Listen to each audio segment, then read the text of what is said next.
Good morning, beautiful person. Greetings from beautiful, snowy Winnipeg. Ooh, I better be careful. It might be icy in a few places. So, yeah, this is highly unseasonal. It's not even Halloween yet, and here we have snow, which may stay here until March. We don't know. The geese are making a hell of a racket as they get their feathery little butts out of here. It's okay.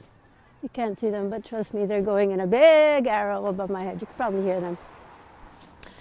Anyway, my name is Hadassah Vitar. I'm a life coach and a wellness advocate, and I help you choose life. And what do I mean by that? My mother passed away at the age of 69 from complications of diabetes, and I don't want that to happen to me, and I don't want that to happen to you. She never got to see my kids grow up. She's a real hole in our life. So I want to be there for my kids, and I want you to have the kind of life that you want to have. I'm having trouble with my phone today, maybe because my hands are cold. Anyway, never mind. So I wanted to talk about inflammation today. It's all in the news, of course.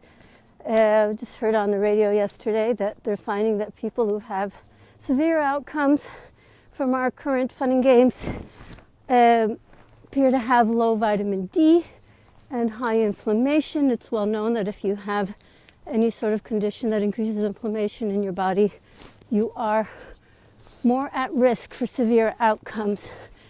And it doesn't seem to matter how old you are. We've had young people die, and it's really sad. So, I mean, it's sad when old people die too, but it's especially sad when young people die. So anyway, I just want to make it clear, I am not an MD. I do not play one on the internet. What I do on the internet, though, is research, so I can get information from people who are more qualified than I am, and I can share it with you. And so today I wanted to talk about inflammation and ways to reduce it. So I went and did some research. As you can imagine, there's lots of stuff about that right now. So I want to bring you 3 of my favorite tips about that. And I put the other ones in a PDF that I will be happy to send to you if you want it. Because, yeah, we all want ways to reduce inflammation. I mean, that's something that we always want, but especially now. So, you may think that you've heard these tips from me before, and there's a good reason for that. Reducing inflammation is the most important way to ensure that we are healthy and that we get to live long and vital lives. So my number one tip for reducing inflammation is to eat more. Hey, Lizzie, nice to see you. Hi, Randy, nice to see you. So my number one tip for reducing inflammation in your body is to reduce the amount of carbs that you're eating. And I know that's not going to make me super popular. You've heard me talk about this before, about the importance of a low carb lifestyle. It's particularly important if your aim is to reduce inflammation, because there's no question that there's several reasons why eating too many carbs, as we do, sugar in particular, are going to cause more inflammation in our body. And in a lot of people, that inflammation unfortunately results in diabetes eventually. But yeah, number 1, reduce carbs. Number 2, do what I'm doing. Get some loving movement every day. Yesterday, I did a long run. I did it on my treadmill. I was bored half to death. Luckily, I have audiobooks that I listen to. Oops, let's try not to get hit by a car here. Always a good thing to not get hit by cars. There we go. Safely across the street. Live video. So the number 2 thing, get some exercise, move your body. If you have to do it indoors, like I did yesterday, because it was just too snowy. Now the sidewalks and streets are clear, because it's really too early in the year for snow to stick around. You would think the air is cold, but the ground isn't yet. So anything that's dark has melted, as you can probably see. Hi, Celeste. Nice to see you. So, yeah, if you look behind me, you can see that there's snow on the grass, but the roads are clear. So, but that was not the case yesterday morning while it was still coming down. So I ran inside, bored half to death, thankful for audiobooks. So, yeah, move your body in some way. You can do a little yoga video if you're not up for going for walks or whatever it is. But do something. Get your heart rate up just a little bit if you can.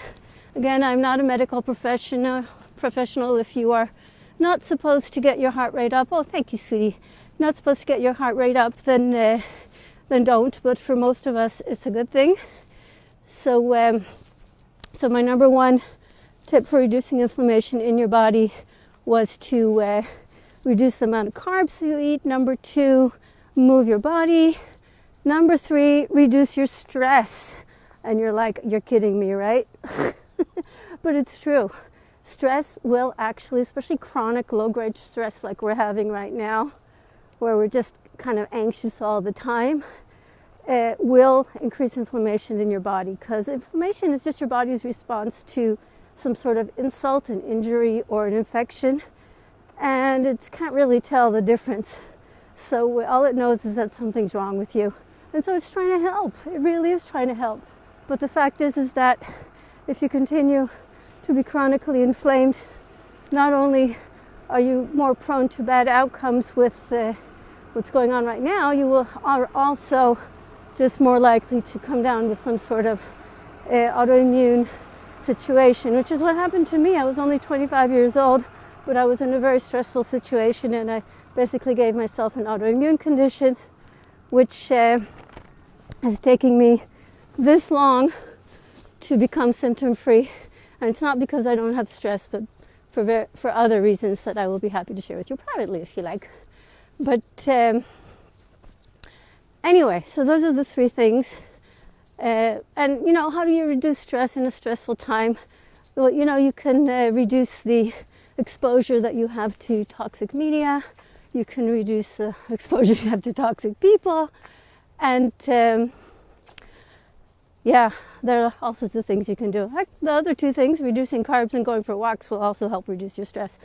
Although, yeah, reducing carbs in the beginning might appear to increase your stress because you're not stuffing your face with cookies.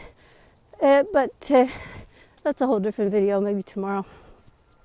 Anyway, my three major tips for reducing inflammation: 1, eat fewer carbs; 2, move your body; 3, try to reduce your stress.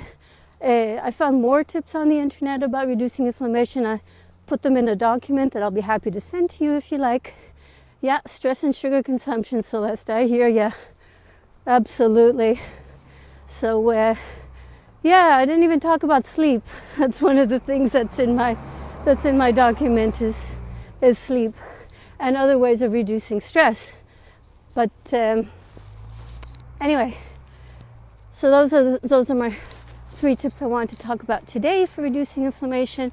You have a great day. Remember, I love you. If you want that document with the other things that I found, feel free to drop me a message and I'll send it to you. So you have a great day. Talk to you again soon. Bye.